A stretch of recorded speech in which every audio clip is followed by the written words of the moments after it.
পালানোর দিন সেই কয়েক ঘন্টা শেখ হাসিনা গণভবনে যা যা করেছে তা নিয়ে আস্ত একটা সিনেমা বানানো যাবে। একদিকে পদত্যাগে অনড় শেখ হাসিনা, অন্যদিকে পুলিশ ও কিছু সামরিক কর্মকর্তা। কি হয়েছিল তাদের মধ্যে বিস্তারিত জেনে নেন। 4 আগস্ট রাত 12টা থেকে সোয়া 12টার দিকে তিন বাহিনীর প্রধানদের সঙ্গে বৈঠকে শেখ হাসিনার পদত্যাগের বিষয়টি তোলেন তৎকালীন প্রতিরক্ষা বিষয়ক উপদেষ্টা অবসরপ্রাপ্ত মেজর জেনারেল তারিক আহমেদ সিদ্দিক। এতে শেখ হাসিনা রেগে গিয়ে জানিয়ে দেয় যা হওয়ার হবে, তিনি ক্ষমতা ছাড়বেন না। তিনি সেনাপ্রধানকে মেরুদণ্ড শক্ত করে কঠোর হয়ে বিক্ষোভ দমনের নির্দেশ দেন। এরপর তারিক আহমেদ সিদ্দিক বলেছিলেন, সেনাবাহিনী চালিয়ে কিছু লোককে ফেললে বিক্ষোভ এমনিতেই দমন হয়ে যাবে। এ সময় তারিক আহমেদ সিদ্দিক বিমান বাহিনীকে হেলিকপ্টার থেকে চালানোর কথা বলেন। তবে এটা শুনে বিমান বাহিনীর প্রধান ভীষণ রেগে যান। শেখ হাসিনার উদ্দেশ্যে বিমান বাহিনীর প্রধান বলেন, তিনি অর্থাৎ তারিক আহমেদ সিদ্দিক আপনাকে ডুবিয়েছে এবং আরো ডুবাবে। আন্তর্জাতিক অপরাধ ট্রাইব্যুনালের শুনানিতে এসব তথ্য জানান chief prosecutor Mohammad Tajul Islam. Chief prosecutor বলেন, কঠোর অবস্থানে থাকার জন্য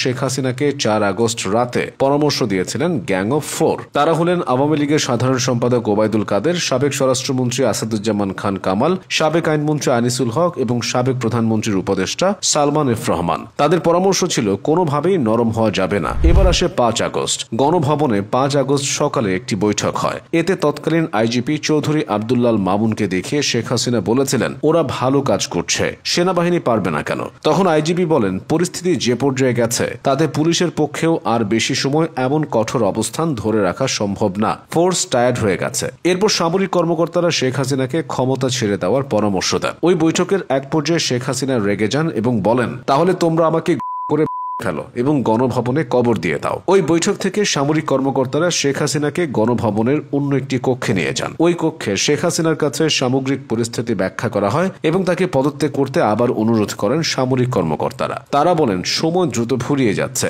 বৈষম্য বিরোধী ছাত্রদের ডাকে লং মার্চ টু ঢাকা কর্মসূচির কারণে গণভবন অভিমুখে ঢাকার চারপাশ থেকে মিছিল আসছে। কিন্তু শেখ হাসিনা তখনও পদত্যাগের সিদ্ধান্ত নেননি। এক পর্যায়ে শেখ হাসিনাকে ছোট বোন শেখ রেহানা বোঝানোর চেষ্টা করেন। শেখ রেহানা এক পর্যায়ে শেখ হাসিনার পা জড়িয়ে ধরেন, কিন্তু শেখ হাসিনা তাতেও পদত্যাগে রাজি হচ্ছিলেন না। পরে শেখ হাসিনার ছেলে সজীব ওয়াজেদ জয়ের সঙ্গে কথা বলেন শীর্ষ সামরিক কর্মকর্তারা। জয়কে সামরিক কর্মকর্তারা বলেন, প্রাণে বাঁচতে হলে তার মায়ের পদত্যাগ করা ছাড়া উপায় নেই, সময় গুরুত্বপূর্ণ, আর এখনই এ বিষয়ে সিদ্ধান্ত নিতে হবে। পরিস্থিতি বুঝতে পেরে শেখ হাসিনার সঙ্গে কথা বলেন জয় এবং তার কথায় ক্ষমতা ছাড়ার সিদ্ধান্ত নেন শেখ হাসিনা। চিফ প্রসিকিউটর আরো বলেন, শেখ হাসিনা একটি ভাষণ রেকর্ড করে টেলিভিশনে প্রচার করতে চেয়েছিল, তবে সামরিক কর্মকর্তারা তাতে অপারগতা প্রকাশ করেন। সময় সংকটের কারণে শেখ হাসিনাকে গোছানোর জন্য 45 মিনিট সময় দেওয়া হয়, কারণ গণভবনের দিকে লাখ লাখ ছাত্র জনতার মিছিল আসছিল। 5 আগস্ট বেলা 11টায় আইএসপিআর থেকে বিটিভির মহাপরিচালককে জানানো হয় সেনাপ্রধান বেলা 2টায় জাতির উদ্দেশ্যে বক্তব্য দেবেন। অবশ্য সেনাপ্রধান বক্তব্য দেন বিকেল 4টায়। সেনাপ্রধানের বক্তব্যের আগেই শেখ হাসিনা দেশ ছেড়ে ভারতে পালিয়ে যান। শেখ হাসিনাকে বহনকারী বিমান বাহিনীর উড়োজাহাজটি ঢাকা ছাড়ার সময় একটি প্রশিক্ষণ ফ্লাইট হিসেবে উড্ডয়ন করে এবং